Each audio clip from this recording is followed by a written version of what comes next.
Adillah pada kami tak bodoh, meski memang kami tak pandai. Tapi kami berjanji akan tetap mengkritik sesuai isi hati. Hei penguasa, ini kami rakyat jelata. Engkau ada untuk siapa? Hei penguasa, ini kami rakyat jelata. Mau sampaikan semua keluh kesah. Bekerjalah dengan hati, pakai empati. Jangan banyak intrik, apalagi bikin taktik. Bijaklah dalam membuat peraturan. Jangan sampai bikin aturan yang berat sebelah. Assalamualaikum warahmatullahi wabarakatuh. Waalaikumsalam warahmatullahi wabarakatuh. Terima kasih Pak Dindin sudah hadir di Ermol TV. Ya, sami-sami. Yang banyak didiskusikan juga di kalangan di publik kita hari ini. Ada katanya ada penyelundupan pasal yang dari awal nggak muncul, tiba-tiba di tengah-tengah muncul. Ini gimana ini Pak? Iya.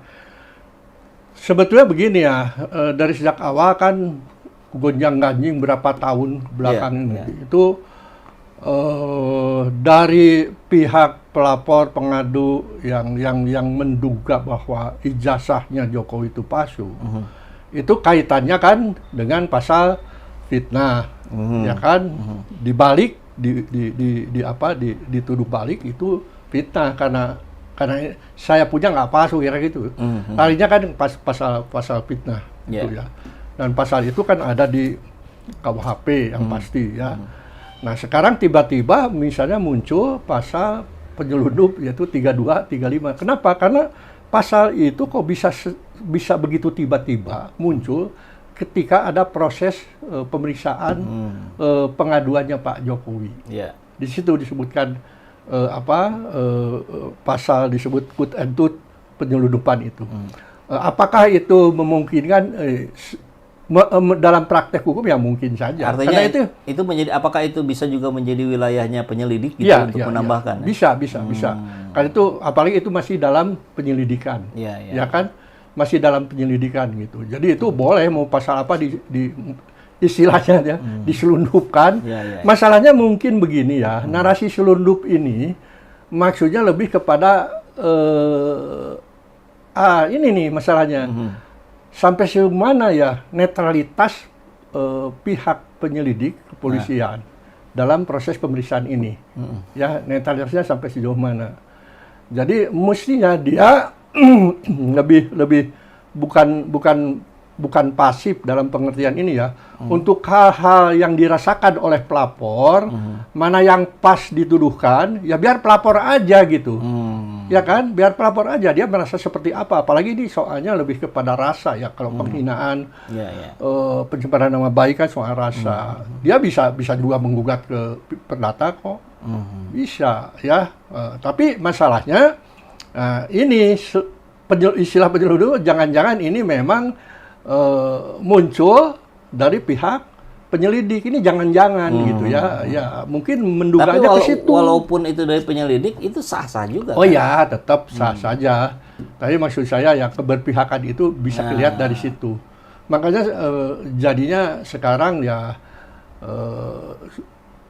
menilai ya dianggap ini rada-rada tidak objektif nih kelihatannya. Jadi khawatir kan kalau kesananya. Kita coba bandingkan dengan Dumas yang dilakukan TPUA. Ini wawancara saya dengan Pak Rizal mengatakan bahwa mereka hanya melaporkan saja gitu. Ada ini, ada kasus ini, ada ini, ada ini.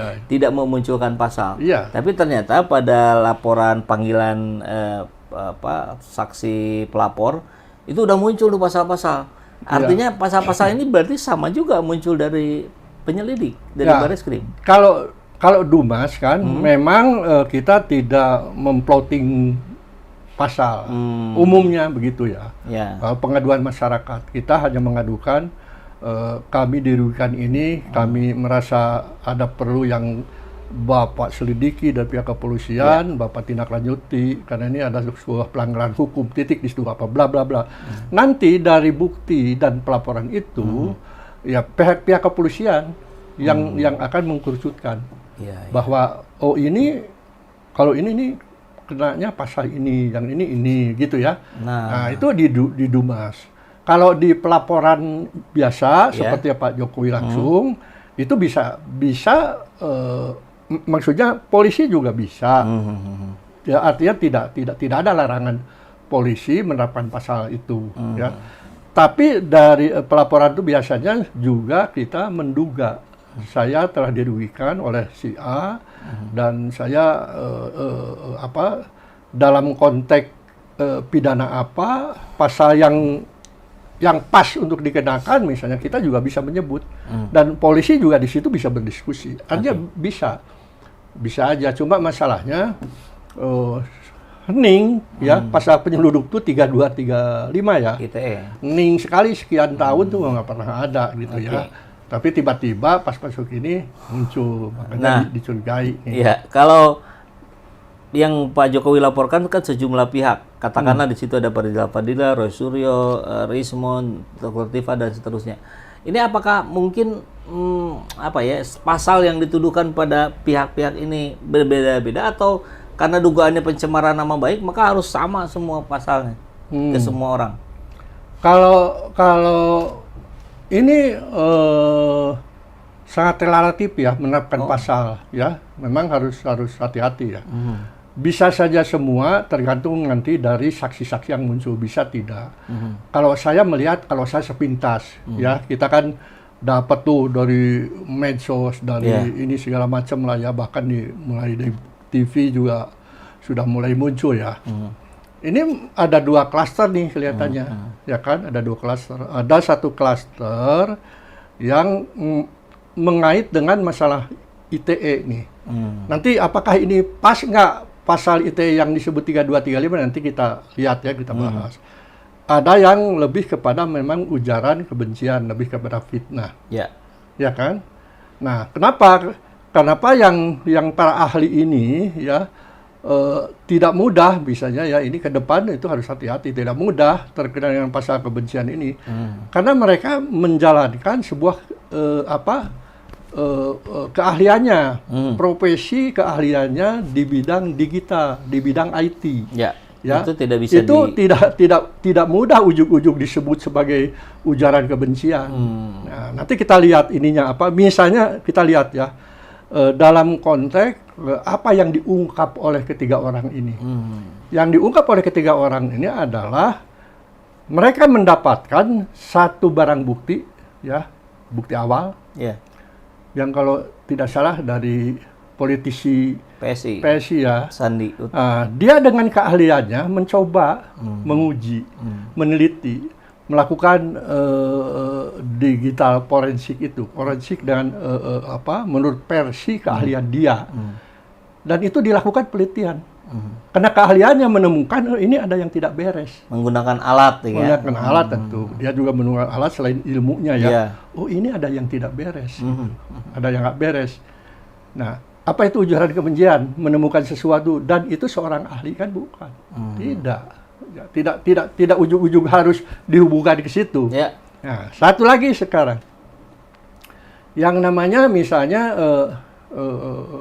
kelompok yang memang dituduh melakukan ujaran kebencian fitnah, yaitu bisa TPUA. Ya, yang TPUA yang melakukan sangat intens, ya selalu mengatakan bahwa itu palsu kan begitu, sehingga Jokowi merasa terhina sampai sehina-hinanya begitu ya kan? Kan itu kan bahasanya ya. Nah itu juga harus hati-hati. Kita harus melihat dari kasus ini harus secara holistik, jangan per kasus di tempat ini. Saya menemukan di tempat lain sering mengatakan bahwa ini ada dugaan palsu loh, gitu. Namanya kalau narasi hukum sudah pakai dugaan nggak bisa itu dipidana. Ya satu itu. Kedua, misalnya satu contoh, ketika juga pasal 160 muncul kalau nggak salah ya. Betul. Waktu itu kan juga 160 muncul ya. itu dituduh melakukan ya Pak Rijal itu termasuk ya TPUA tuh grupnya itu termasuk yang 160 menggerakkan masa untuk hadir di UGM melakukan itu mensaranya harus ada yaitu melakukan suatu tindak pidana di tempat di mana ketika dia giring kumpul di satu tempat. Nah, bahwa dia mengajak, menggiring lah terus terang dalam tanda kutip mengajak untuk datang ke UGM, untuk datang ke rumah Pak Jokowi. Iya. Betul. Tapi mens rea kaitannya dengan tindak pidananya apa gitu loh. Ya kan? Apakah di situ akan melakukan penghinaan di UGM? Apakah di Gajah Mada akan melakukan penghinaan? Nanti dulu. Kalau ini saya sih bukan mempengaruhi ya proses hukum dalam konteks yang memang tidak boleh ya kalau ini sudah mulai jalan litigasi. Khususnya sebetulnya ini kalau sudah di persidangan kita nggak boleh memberikan sebuah statement model saya ya sebagai advokat tuh itu bisa kena kode etik tuh. Kalau proses sidang sudah berjalan. Ini kan masih lidik, masih jauh. Saya memberikan sebuah analisis hukum bahwa yang namanya Rijal Padilla dan kawan-kawan dari TPUA itu menggiring, mengajak datang ke UGM untuk apa? Bukan untuk melakukan kejahatan, untuk recheck, klarifikasi terkait ijazah Jokowi. Ya, memang ijazah Jokowi tidak akan ada di UGM. Dimanapun juga universitas tidak nyimpan ijazah asli taruh jadi ada dua gitu ya. Enggak. Tapi data pendukung untuk menjadi ijazah yang dipegang seseorang, misalnya Pak Jokowi, data pendukungnya ini ada di UGM. Makanya dia butuh ke UGM ketemu. Ya kalau ke Pak Jokowi ya memang karena dia pegang ijazah ya. Nah sekarang begini Pak Kang Ipul ya, saya dengar langsung ya dari Pak Rija dan teman-teman yang lain, Pak Roy juga pernah saya dengar informasi bahwa itu ternyata sebelum berangkat ke sana mereka itu melakukan pemberitahuan. Melakukan pemberitahuan. Dan buktinya ternyata UGM juga menerima. Kalau rombongan Pak Rija itu tidak masuk, bukan tidak diterima, itu karena ada halangan ya. Perjalanan. Terlambat. Tapi ternyata ya grup yang sama, yang 3, Pak Rismon, Roy sama Ibu siapa? Satu lagi tuh Ibu Tifa ya, Dokter Tifa. Itu diterima secara resmi ya. Secara resmi. Itu berdialog. Loh apa? Apa pidananya di situ? Ya mens rea dari di luar Pak, kerumunan yang teriak-teriak itu masuk nggak? Nggak masuk. Itu teriak apa? Ya. Teriak misalkan Jokowi ini ya palsu apa gitu. Iya, itu sporting biasa ya, sporting masyarakat yang automatically itu bersuara ya. Tapi apakah ada instruksi ya dari Pak Rija CS TPUA untuk datang ke sana berdemo, melakukan apa segala macam? Itu kan hak untuk melakukan kebebasan berpendapat, berekspresi, berpendapat itu wajar dan jumlahnya juga tidak signifikan. Ya.